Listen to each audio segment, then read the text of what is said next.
Okay, it looks like we are live on both platforms, and knock on wood, all technology is working currently, so phew. So if you are able to see this and watch this on Facebook or YouTube, please comment and let me know that you're here and where you're coming from so that I can make sure the comments are working as well. Okay. Oh, so today yesterday I actually, Sunday night I went to bed and it was chilly. It was actually chilly, which it hasn't been chilly at all. It's been quite warm actually. And I actually turned on my bed heater for the first time on Sunday. Yesterday was a little chilly, but fine. And then this morning when I woke up, all my kids were complaining that they couldn't get out of bed because it was so cold. So I actually turned on my heater for the first time today, which, although technically September, 20th is the first day of fall, it actually feels like fall now a week later. So I love fall. Fall is my all-time favorite season. And not just because my birthday kicks off fall, because my birthday is September 19th. Not just because my birthday kicks off fall, but just simply, oh man, looks like the Facebook one is all wonky. If you're watching on Facebook, let me know if you can see okay, because my side of things looks really crazy. But YouTube looks just fine if you want to hop over there. Anyway, Crystal, Dartha, hello, welcome, welcome. Gretchen, Connie. Yeah, Connie, North Carolina. I bet it still feels like summer there. So I don't love it extremely hot. So I don't love living someplace super hot in the summer. And I don't like constant snow because then you don't get like fun snow days. It's just harder work to get everywhere, but you still are expected to get everywhere. So I don't like places where it snows constantly or where it's hot constantly in the summer. So I like more moderate temperatures. So fall is perfect for me because it's more moderate temperatures. I could wear sweaters, which I love, and boots, which I love, and beanies and hats, which I love. And I get an excuse to eat all the comfort food I want, which I love. My favorite holidays are in the fall, Thanksgiving being number one, because it's all about cooking for 3 days straight, which I love. And of course, Halloween and Christmas, which who doesn't love? So fall's like the best time of year. My birthday kicks it off, and it just keeps going for a couple months. And one of the things that I make all fall and winter is my hot chocolate. My hot chocolate, from scratch hot chocolate, is super easy to make. So we're going to make that today. But before we make the hot chocolate, I'm actually going to make my homemade marshmallows. I'm going to show you how easy, super easy, both of these recipes are. All right. So let's pull up there we go, camera. All right, so the first thing that we want to do for the marshmallows is we're going to take some gelatin, and then this is cold water. And we want to give this a stir because we want all of that gelatin powder to get wet. It's going to look like applesauce. And that's exactly what we want. All right, once that's all stirred up, we're going to set this off to the side, and it's going to continue to bloom and get nice and firm. And in the meantime, we're going to pull over the rest of our equipment. Today is going to be a lot of back and forth because we're using the cooktop, and then we're using the mixer, and then we're using the cooktop again. So I'm going to get my 3 feet workout for the 3 feet that I have to work around the kitchen. Making sure all of the equipment is showing up. All right, Patricia, Florida, Palm, it's cold in New Zealand. Oh, well, it's the end of your winter, right? So it's gonna be spring soon, right? Mary, it's still wonky, but fine. It was wonky, but it's fine now. I'm so glad. And Kelly, it's still hot in Texas. Yes, I remember. So I've lived in 7 states. I've lived in Washington, where I was born, Washington State. And I've lived in, and then we moved to Oregon, is where I spent my youth growing up. Then I came to Utah for college, which lasted like a month. And I lived in Texas and Dallas, lived in Phoenix, Arizona. I lived in Coeur d'Alene, Idaho, which is beautiful, but dang, it gets really snowy. I've lived in Raleigh, North Carolina, then Idaho again, Moscow, Idaho. I've lived in Utah multiple times in Provo and Salt Lake areas. and I also lived in Houston, which I loved. I loved Houston. My hardest part about living in Houston was simply that it was hard getting excited about Christmas because it was still so warm. All of a sudden you're like, oh, it's Christmas next week. And I didn't get quite as much fall as I usually like, but I do like humidity, so I did like living in Houston.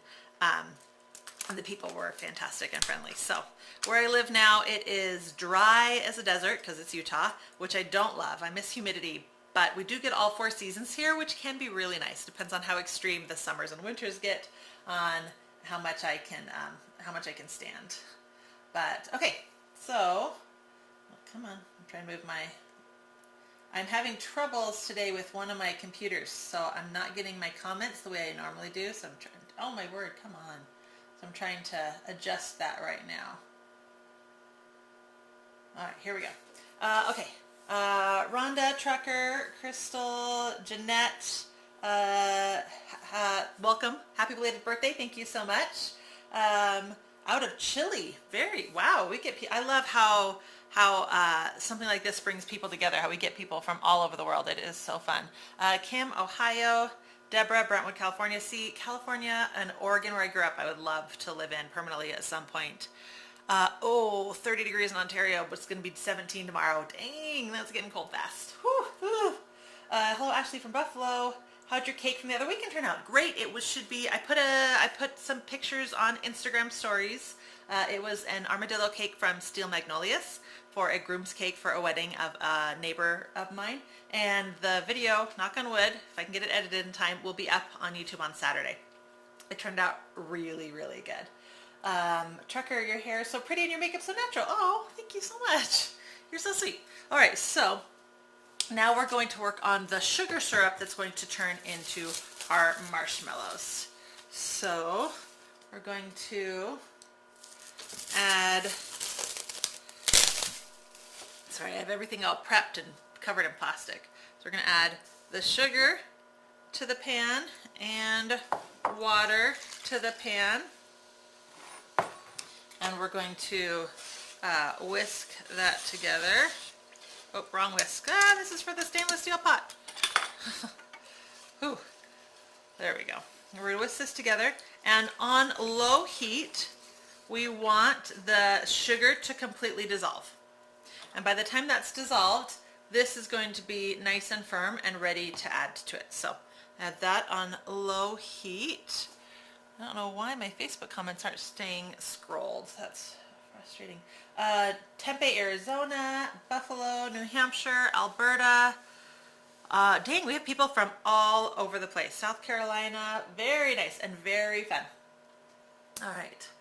So let's talk a little bit about equipment for the marshmallows. There are a lot of pans that are great for candy making, and that's what marshmallows are. Copper is fantastic for candy making. I still don't have a copper pot, but I'm looking at getting one. I do have copper bowls finally. Yay. I like to use, they say that you can make it at anything, but I prefer using non-stick pans. I feel like because we let this sugar syrup boil without stirring it for so long, I find that when I've used stainless steel pots that I get a lot of burning. And maybe it's because I'm so new to stainless steel and maybe I'm just not doing something right, but I have not had good luck making caramel sauce, caramels, fudge, or my marshmallows in stainless steel, so I prefer working in non-stick. You do want to make sure, of course, that your non-stick is not super old and starting to peel like my really old one. In fact, I just bought this pot yesterday for this video because yesterday I made an early batch of marshmallows with, I don't know if it's still here, one of my old pots. Hold on. You guys don't even want to know about my pot collection.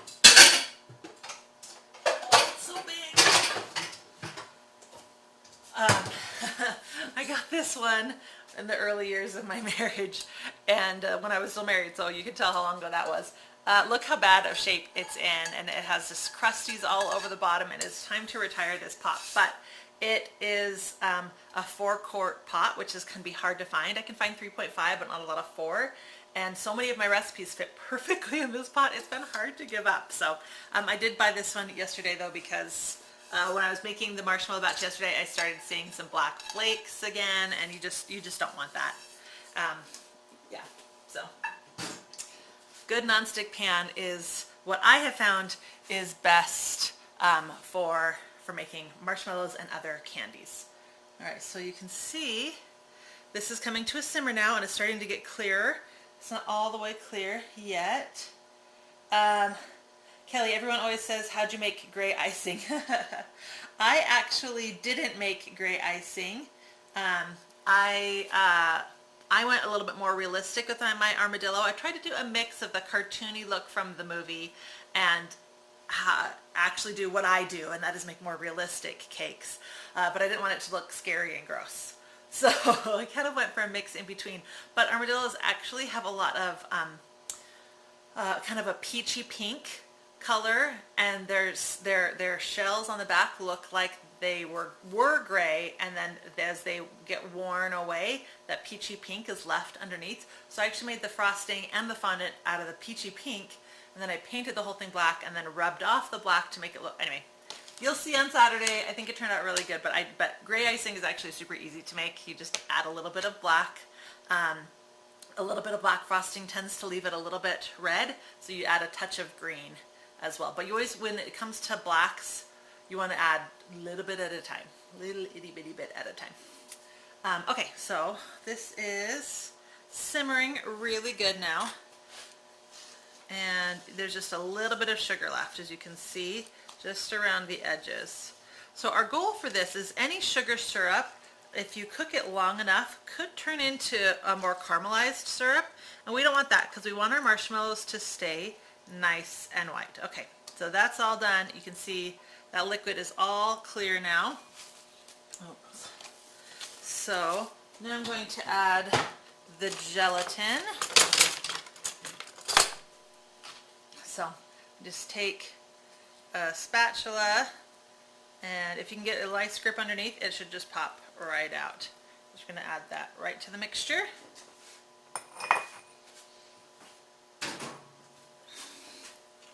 And I'm going to turn the heat up to medium now. So I had it on low to get started. Now we're going to turn it up to medium. I do not want to turn it up to high. And what we want now is to completely melt the gelatin, and then we want to bring it to a light boil. A nice little rolling simmer, I guess, but with kind of bigger bubbles than a simmer. And this doesn't take very long at all. This is actually a really, really quick recipe and super, super simple. Kelly, you can't wait to try my almond roca for your mom for Christmas. It's her favorite. It's my mom's favorite too. You still have your mom's pots and pans from a wedding shower in 1960. Hey, as long as they're in good shape, that's awesome. Some of those old stuff was made so well. My mom's original mixer is still in great shape, right? All right, hold on, I'm getting some steam. Oh no, I just lost my spatula! Oh, I went to turn on my fan and I lost my spatula. Oh, all right, you guys, that was epic.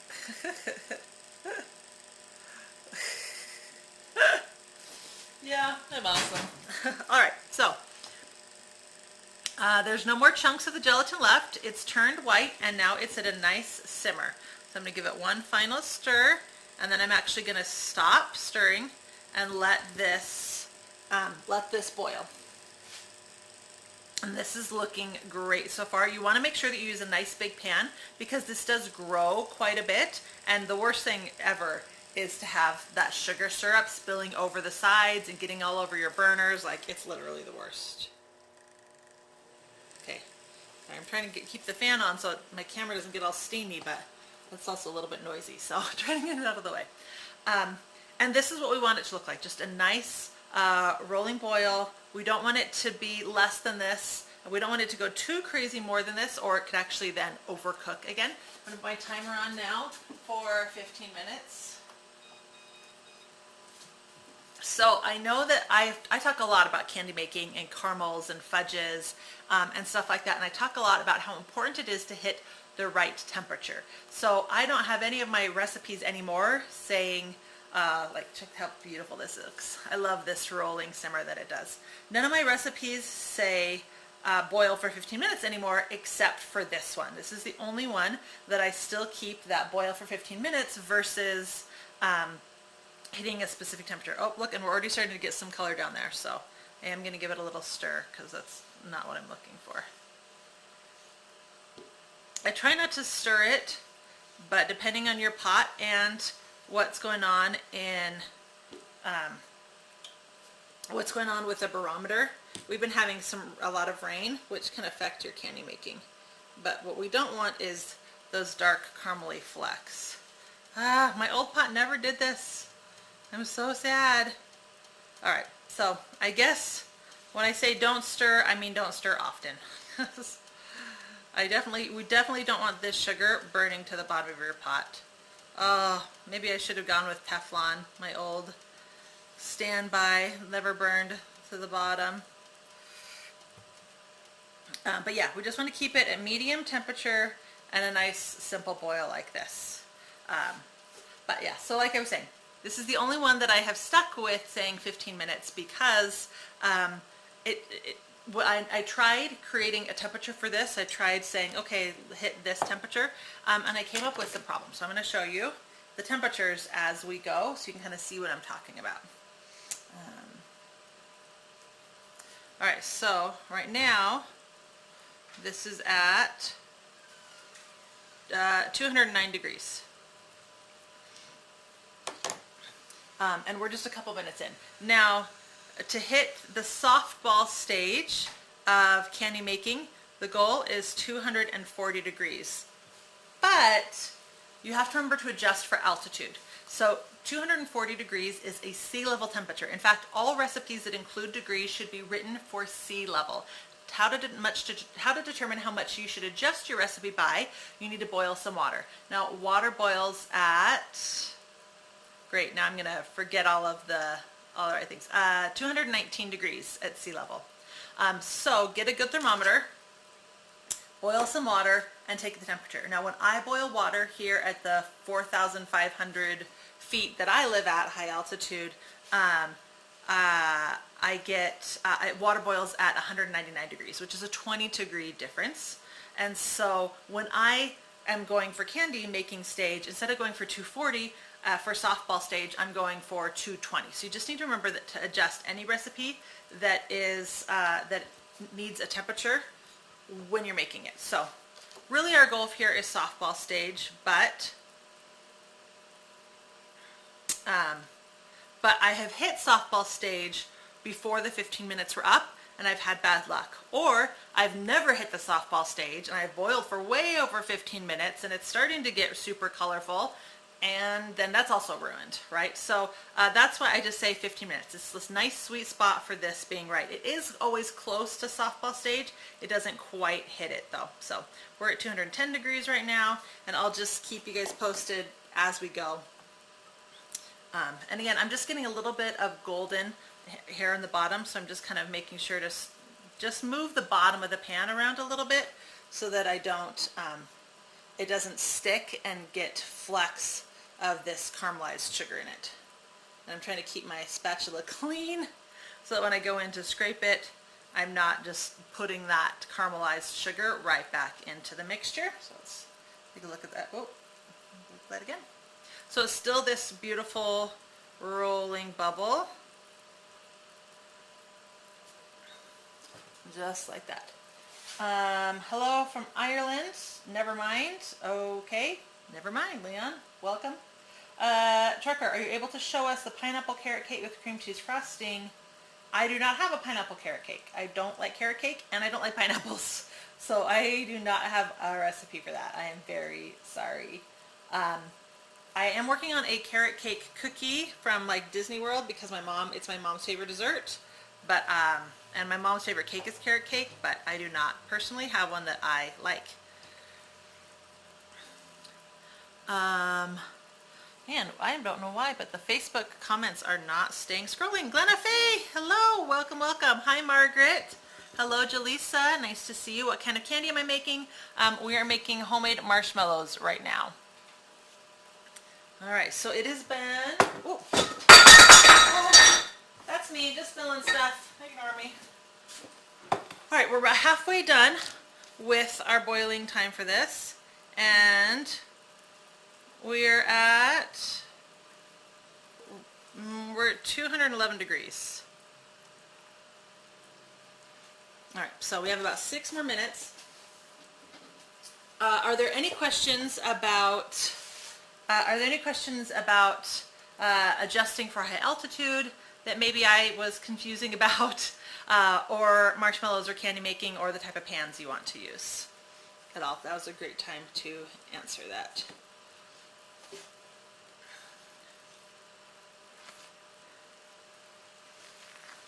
Now, if your pan is barely large enough for this, like I said, it does get big. Make sure you use a big one. This is 4.5 quarts for this recipe, and this recipe makes a 9 by 13 amount of marshmallows.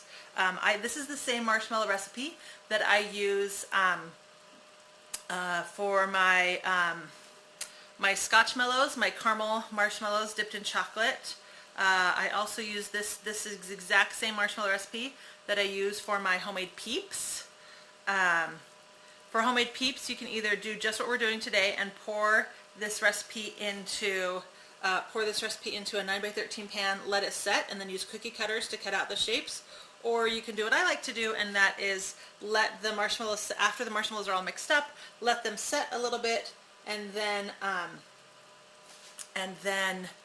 oh my word, my brain is gone. And then pipe the shape of the chicks.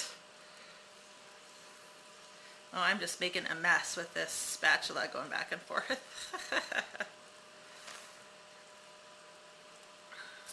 All right, let's take the temperature again, see how we're doing.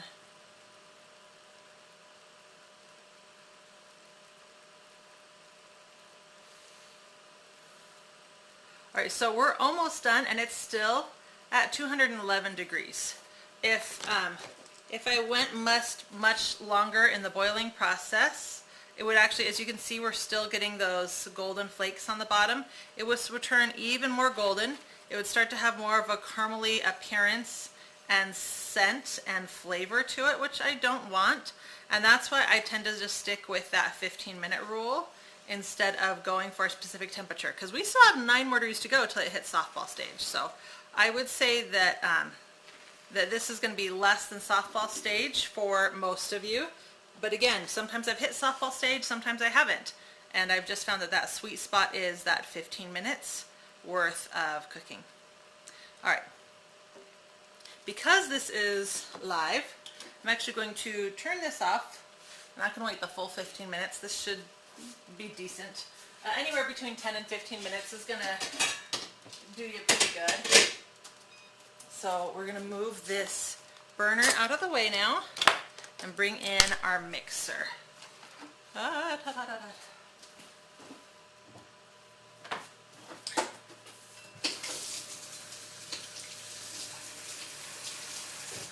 Keep everything clean. All these little spills of sugar syrup are hot and sticky, and you don't want to accidentally stick your hand in it. And same thing with like any of the utensils that have touched that hot sugar syrup. You don't actually grab one of those too, so keep them out of the way or keep them clean. All right, so we're bringing in our stand mixer. I do recommend a stand mixer with a really strong motor for the marshmallows, but you can use a hand mixer. You're just going to be standing there mixing for quite a while. Plug this in.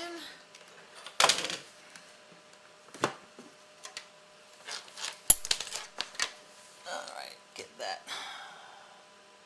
camera in a good place to see it. Okay, southeastern Idaho. Welcome. Oh man, that sounds cold. That sounds so cold. Tony, you love toasted marshmallows. Me too. I like making toasted marshmallow ice cream. It's one of my favorite things to make. Have you ever made sponge candy? It's big here in Buffalo. You've never tried to make it yourself. I have not. I mean, I've made Divinity, which is similar, but I haven't made like official sponge candy. All right. So, I have tried making this recipe. Okay, so touch the camera. I have tried, as I've made this recipe, I've tried waiting until the sugar syrup is almost cool before beating it up. And I have found that that actually does not, is not conducive. You actually want to make this mixture while it's still fairly warm. If you want to wait a little bit, like if you're worried about the mixture in your mixer, you can wait for like 5 minutes, but that is the most that you want to make. So we're going to put the lid on and we're going to beat this.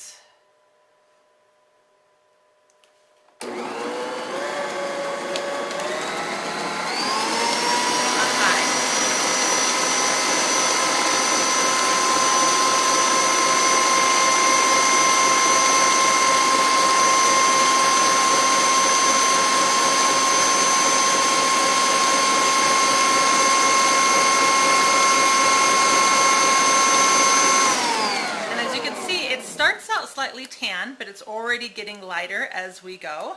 Keep going.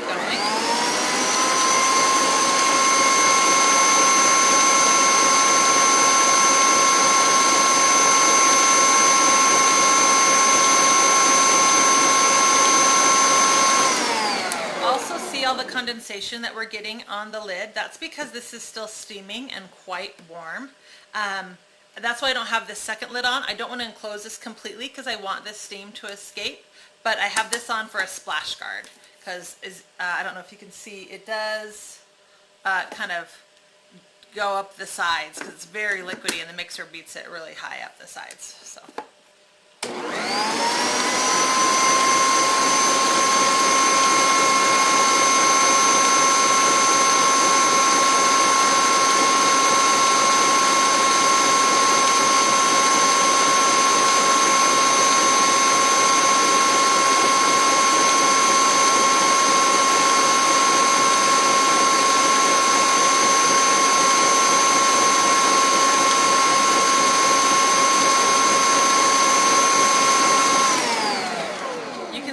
Lighter it's already getting.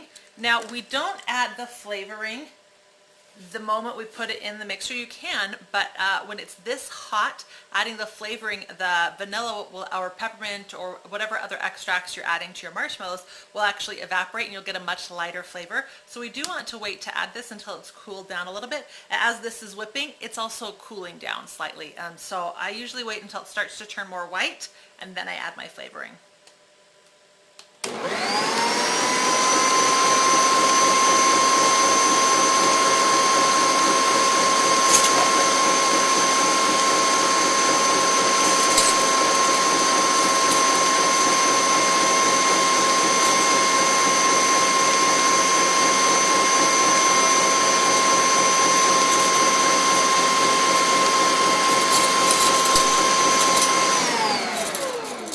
It's not really steaming anymore. As you can see, the color is quite a bit whiter than it was, and it's definitely getting thick.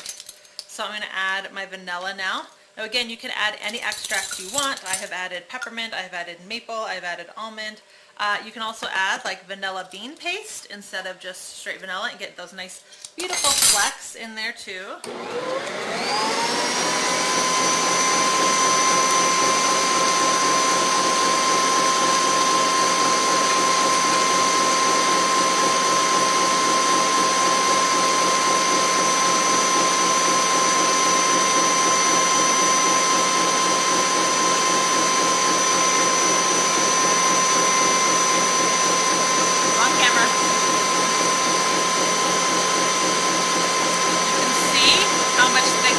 Than it was before.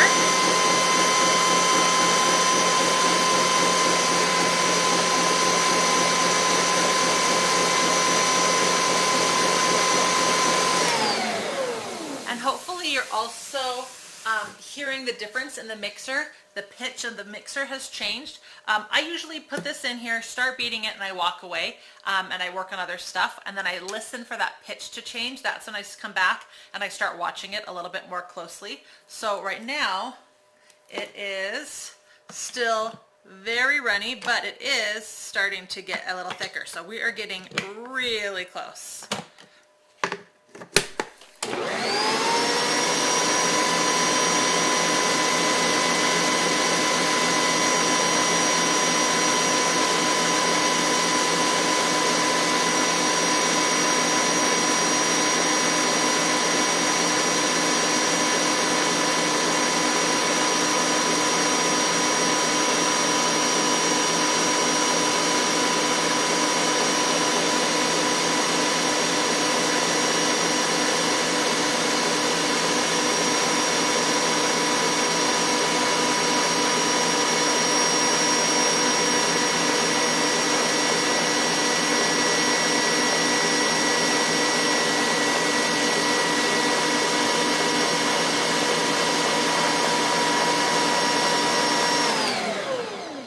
right, you can see is now nice and luscious and white and ribbony. You can see those lines just fall back into itself.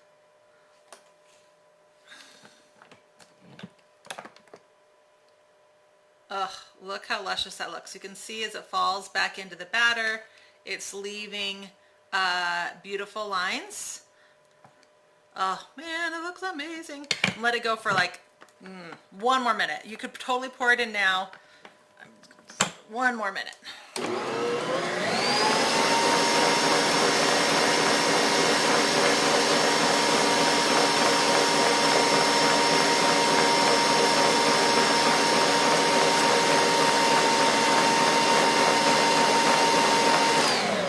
Did you hear that? The pitch changed 1 more time. It went just a little bit lower, and that's what I was looking for.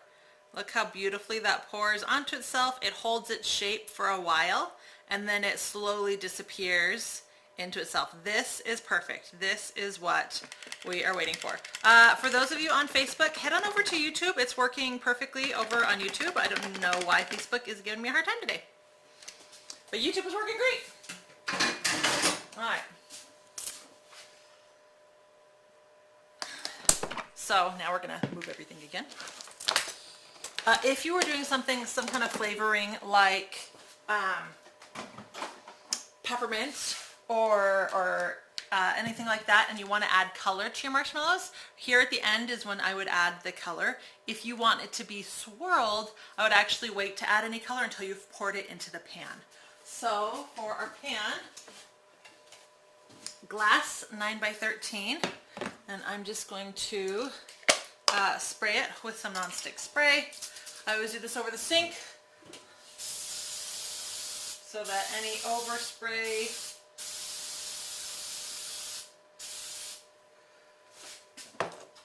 doesn't make a mess. All right. Oh, this is going to be my favorite part.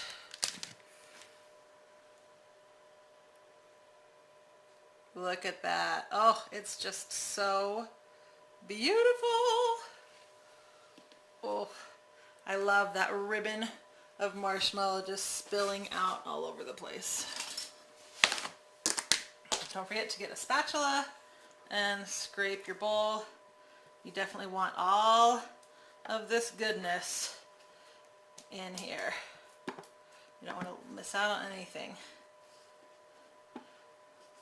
Now, I've been asked about beating it longer because for like the homemade peeps, like I said, this obviously is not going to pipe and hold its shape when it's super wet like this. So what I do for the peeps is I make it to this level, and then I let it sit in the mixer and let it start to set slightly.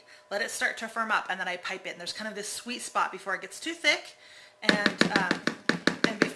after it's too wet, what I do is I just am constantly putting some in a piping bag and starting to pipe. And then if it's too wet, then I only pipe one at a time. Right? I'll pipe one. If it's too wet, then I just leave it a little longer. I just keep going until I find that sweet spot, and then I pipe as quickly as I can to get all the piping done. All right. Well, what you don't want to do, is keep beating it. Because what happens if you keep beating it, it will actually go from that perfect amount of fluffiness, and it will start to overbeat and get the air bubbles out, and it will semi-deflate, and it will end up going from light and fluffy and squishy to dense and kind of hard and honestly not very good. So there's that sweet spot that you're looking for. So you saw how ribbony and flowy it still was and how easily it spread out. And look, you can see all those bubbles caught in there. We want that. We don't want to shake this to get all the bubbles out because that's going to create denseness. Marshmallows, you want bubbles to be in here. Oh man, it looked like Facebook totally died on us. But YouTube's still working, so yay! All right, so the next thing that we want to do is this, as it cools and sets, the top will get kind of crunchy and dry. So what I'm going to do is I'm going to take a mixture of cornstarch and powdered sugar. Half cornstarch, half powdered sugar. And I'm using my dusting wand, my OXO dusting wand, and sprinkling it across the top. And that will help keep the top flexible. Alright, and then I'm just going to set it aside and let it set completely. And then once it's set completely, we will cut it up and powder all of the sides. So this is, it usually takes, I want to say about 2 hours. So let's just set it over here. And,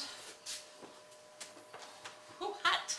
While the marshmallows are setting, I of course pre-made some. But now we're going to make my from scratch, world's best, amazing hot chocolate. So we're going to bring our burner back into frame. Put in.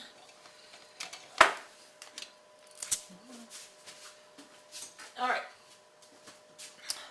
So I don't know how you guys feel about hot chocolate, but for me, hot chocolate should be chocolatey, have a great chocolate flavor, and it should be creamy. I am not a fan of watery hot chocolate, like at all. No bueno. But I do use a little bit of water in my hot chocolate, and the reasoning for that is you want the cocoa to bloom. Hold on, get the yellow plastic off. So the first thing that we're going to do in our saucepan is add our dry ingredients. So I have my cocoa, and you can use dark cocoa if you like, and my sugar, and I'm going to add some salt, and we're going to whisk these dry ingredients together. Now notice, even with whisking with sugar and all that granular, there are still chunks of cocoa. So we are going to add a little bit of water, but just a little bit, just enough to get this all wet and to dissolve those cocoa chunks and turn this into a liquid. And then what we're going to do is bring it to a boil. And what happens when you add boiling liquid to cocoa is, one, it dissolves it, obviously, but it also opens up the flavor of the molecules of the cocoa powder, and you get a much richer, better, more amazing flavor. And that is why for this recipe, I immediately boil my cocoa for a minute. For my hot fudge recipe, I do the same thing. I mix my dry ingredients, then I boil the cocoa with a little bit of water before I add all the other ingredients. For my chocolate cake, I add my cocoa to boiling water, and I let that cocoa bloom before adding my other ingredients. And that's why so many chocolate cakes do add boiling water, and that's why chocolate cakes need the boiling water, but other cakes don't. It's because of the cocoa that you are blooming.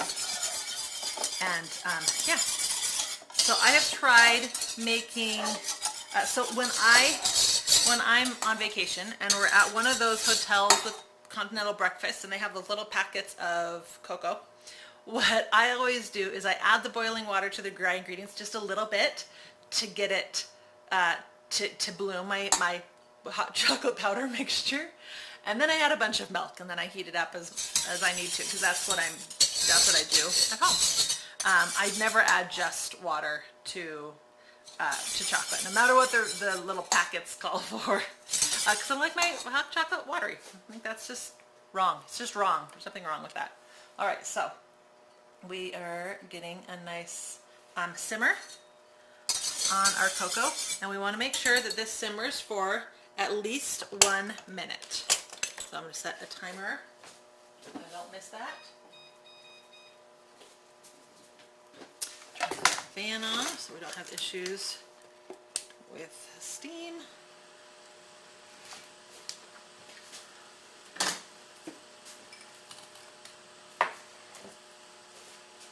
And so the marshmallows that we made were only, let's see, gelatin, water, sugar, vanilla, 4 ingredients. And this hot cocoa is also just, let's see, cocoa powder, sugar, salt, water, milk, vanilla. So 6 ingredients. So these just, both of these recipes are just incredibly easy to make.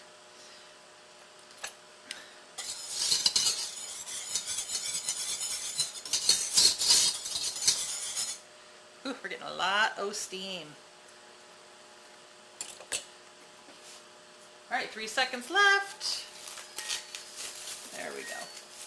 All right, so notice I only added 1/3 of a cup of water. So just enough water to make this liquid and to fill the bottom of the pan. And now we're going to add our milk.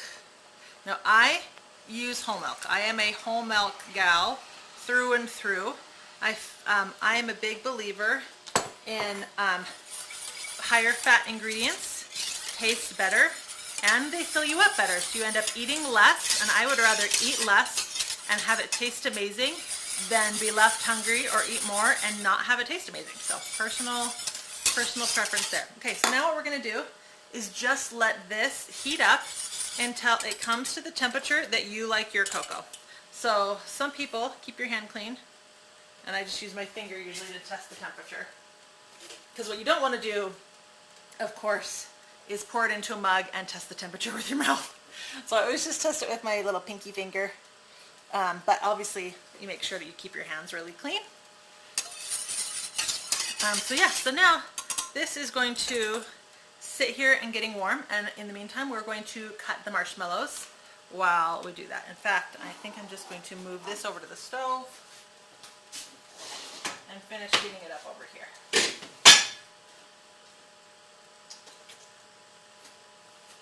So that we have the whole counter to use for the marshmallows.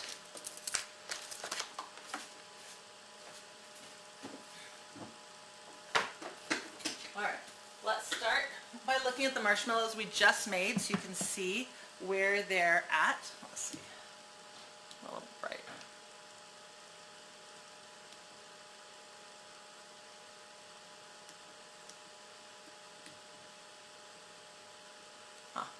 Alright, I cannot get my controls to work. Lovely.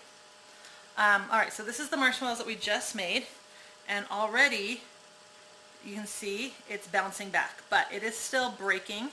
It's still not completely set yet, but you can see how fast that's already going. I could pull this, look how I can pull it away from the sides already, right? But it's not going to have fingerprints in it. Those fingerprints are going to be permanent. So it's not quite ready to cut. But it really doesn't take much time at all. So I made a batch of marshmallows yesterday, and usually I like to cut them as soon as they're set, because even with that powder that I put on top, these marshmallows did get a little crunchy on top, just being covered by plastic wrap versus being in a sealed bag. Sealed bag is always best. So these are a little on the crunchy side, which I try to avoid. Alright, so what I do to get these out of the pan is I cover with parchment paper and I just flip it over. You can see our nice bubbly marshmallows below. You can see these got a little bit golden because that's why I replaced my pan. But hopefully that'll make it easier to see. So you can see as I put it upside down, it already starts to pull away from the side. So usually I can just get a corner started. There we go. I'm having a hard time making sure that I can grip it. Just get a corner started, and usually it just comes right out. In fact, at some point they just plop out, especially when they're fresh. This one is a day old at this point, so it's not quite as fresh as it was. So, hold on a sec. I always love how sometimes everything goes perfectly smooth, and sometimes like it's funny, the live batch, the one that I would have expected to not do as great because I knew I was going to be cutting some corners, that's the one I would have expected not to be perfect. And yet the live batch marshmallows, I can tell already, is perfect. And this batch is not. Alright, so that came out.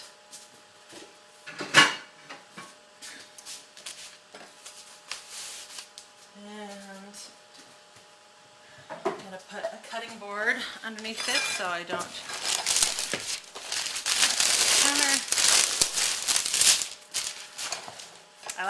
playing with these big sheets of marshmallows. They're kind of fun. All right, so now you want to get a nice sharp knife, and you want to spray it with some kind of spray. And again, I do this over the sink. I don't want to get all that aerosol everywhere. Actually take a knife or a paper towel and dab the sides because I don't want it dripping. I just want it not sticky. And I just cut a nice straight line. And because we use that nonstick spray, it shouldn't stick to the knife. And you can easily pull it away from itself. And I just go all the way across and cutting the marshmallows like that. If it starts to stick at the knife at some point, that's when I wiped the knife and then I re-spray it. Oh, just didn't cut that all the way through. There we go. And just keep going.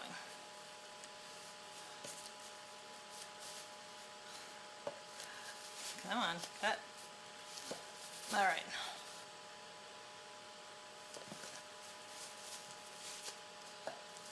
Now, one of the other things that I do is I keep my duster. Remember that duster that we use that's half cornstarch, half powdered sugar? It's a 50-50 mix. I keep that close. Now you can see how the outside edges are rounded from the 9x13 pan. I could have cut that right here first, and I often will do that so that all of my marshmallows are as square as possible. And then I eat those rounded corners, but I don't like add them to the collection of stuff. So I'm going to take my duster and I'm going to dust all the backside of these. Now one thing you can do is you can cut all of the marshmallows and then throw them in like a baggie filled with your cornstarch powdered sugar mixture and shake them. But I find it can be hard to keep these from sticking to each other while you're cutting them. So what I do oops, and I'm just dropping everything today. So now that I've cut these, I like to flip them to the side.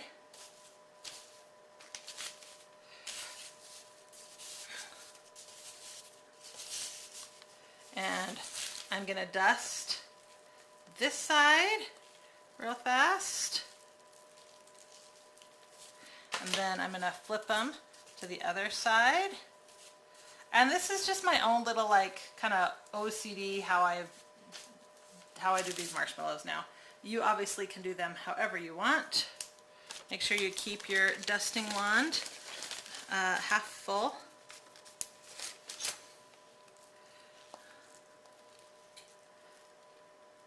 All right, so now all of the fresh sides are dusted. I'm going to put these back down.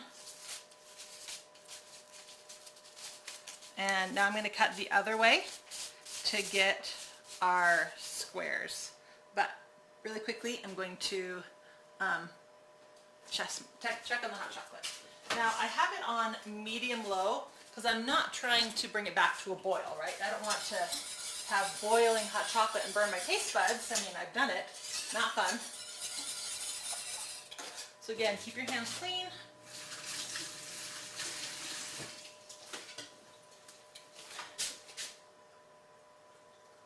Okay, that's almost where I like it.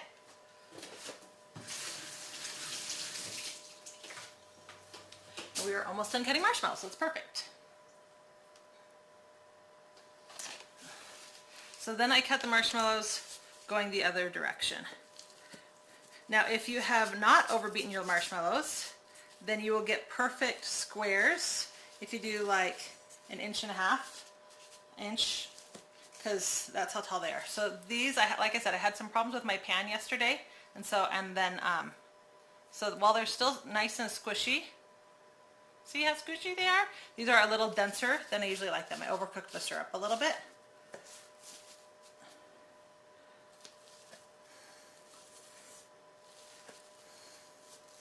But they will still taste amazing, especially melted in hot chocolate.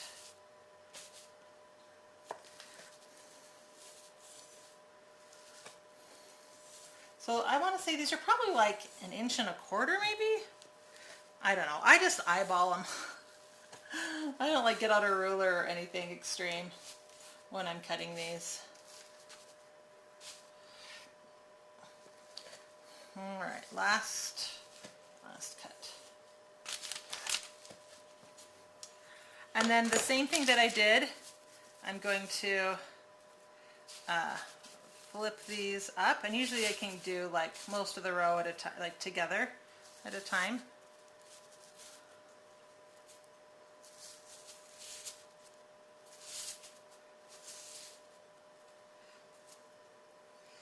And so we can dust these sides as well.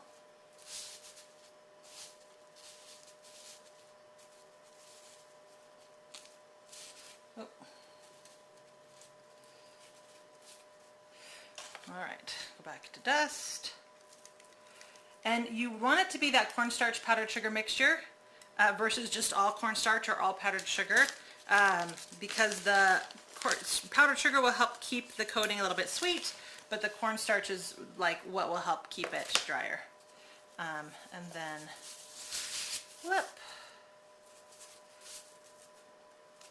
And if your marshmallows are fatter, they flip even easier and stay on their sides even easier.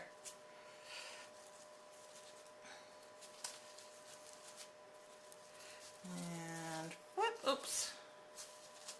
Anyway, you guys get the idea.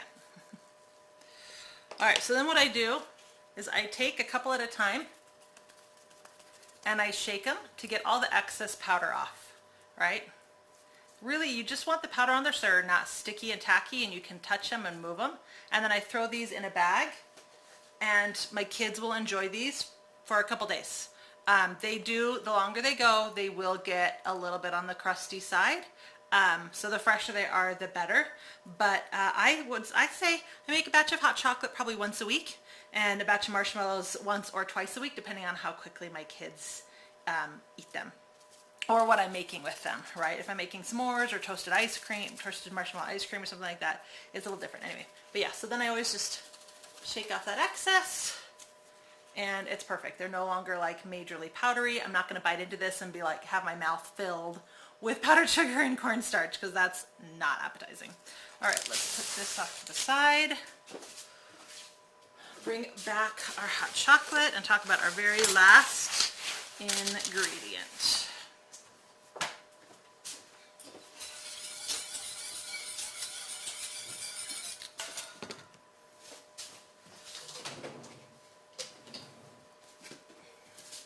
Pad holder. Okay. So this is the temperature that I want it at. We'll leave that out of the way. It'll melt on the pot. And the very last thing that I'm going to add is vanilla.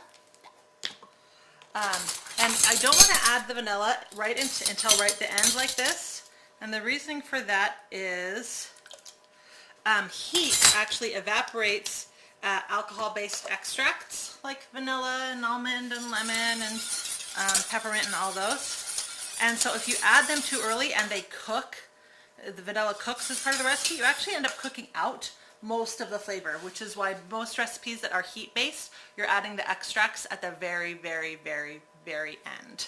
All right, where is my mug? Now, usually for my family, I make a double or triple batch. This is a 4-cup batch, 4 cups of milk. So again, it's just me tonight, not a big deal. Actually, a couple of my kids are here, but if you want to make a larger batch, then you want to make sure you have a big enough pot. So, let's see, here we go.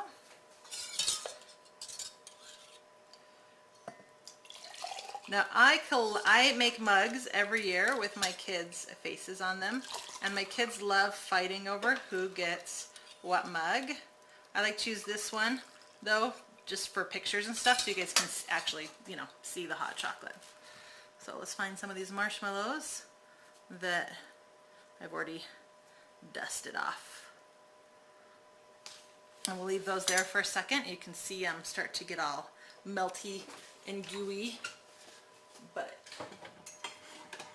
yeah, so I make these mugs every year. I take the family pictures that we do every year, I take my kids' headshots, and I started when these two were babies. So I have, she was probably like 2, so I have like 16 years worth of mugs of my kids getting older, and the kids love being like, where's the one when I was a baby? And they'll grab those, so it's fun. So I have a very large mug collection that's really fun. So this is when I only had 3. 1, 2, 3. Faces fit on a lot easier than 5. But anyway, some of those things I do for myself every Christmas. Just a fun tradition. Alright, as you can see, we're getting some meltiness from those marshmallows already. With these homemade marshmallows, I kind of like to let them sit for a while in the hot chocolate, and I like them to kind of melt and get foamy. It's really quite delicious. And the fresher they are, the better they foam. In fact, I'm going to do something I probably shouldn't.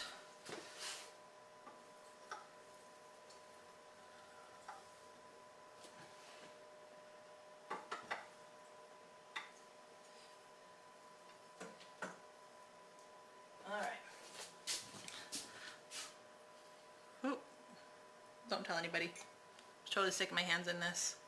Oh, look how like melty they're already getting.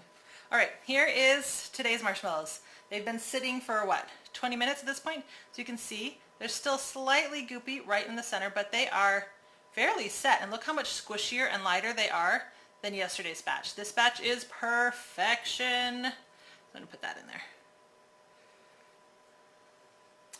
Yeah, totally just grab that from the corner of the marshmallows.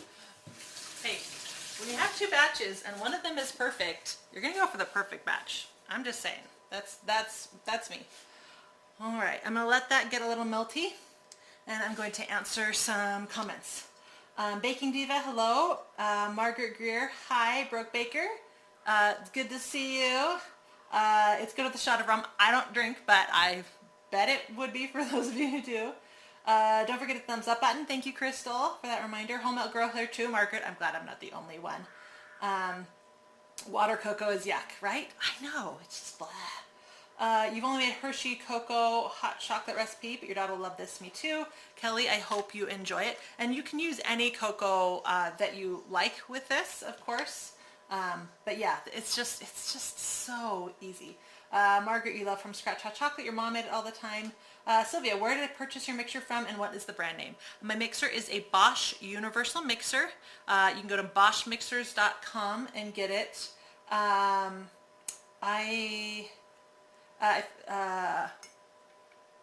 add a link to the comments as soon as I'm done here for you, so it's easier to find. Mixer, you don't like your KitchenAid? It's in the box in the basement. Will this work okay with this without a lid? Kelly, sometimes I use the lid, sometimes I don't. It depends on what I'm mixing. If it's something that's flying everywhere, obviously I put my lid on. But I have the lid on half the time and off half the time, just totally depending on what I'm making. And